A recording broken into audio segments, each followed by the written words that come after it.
à la modélisation d'une action mécanique.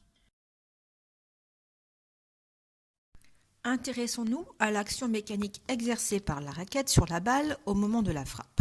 Comment la modéliser? Tout d'abord, il faut savoir qu'une action mécanique se modélise par une force. Et lorsqu'on étudie une force, on s'aperçoit qu'elle possède 4 caractéristiques. Son point d'application, sa direction, son sens et sa valeur. Son point d'application, c'est le point où s'exerce l'action, c'est-à-dire le point de contact ou le point situé au centre de la surface de contact entre la balle et la raquette. On le notera le point A.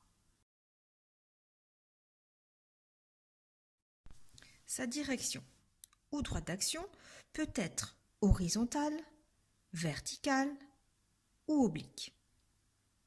Ici, la direction est horizontale. Maintenant son sens. Il peut être vers le haut, vers le bas, vers la gauche, vers la droite. Ici, il est vers la droite.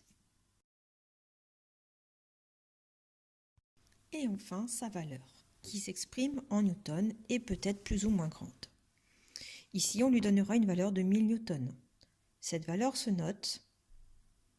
Cela se lit. La valeur de la force exercée par la raquette sur la balle est égale à 1000 newtons. On se rend compte au final qu'une force se modélise par un point d'application, le point A, et un segment fléché qui a la direction et le sens de la force. Pour plus de précision, il est possible de choisir une échelle qui donne une longueur au segment. Nous pouvons prendre l'échelle de 1 cm pour 200 newtons. Pour représenter 1000 newtons, la longueur du segment fléché sera donc de 5 cm.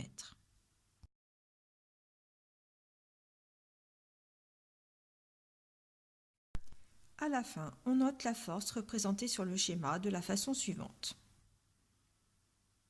Une flèche est tracée sur le F pour distinguer la force de sa valeur.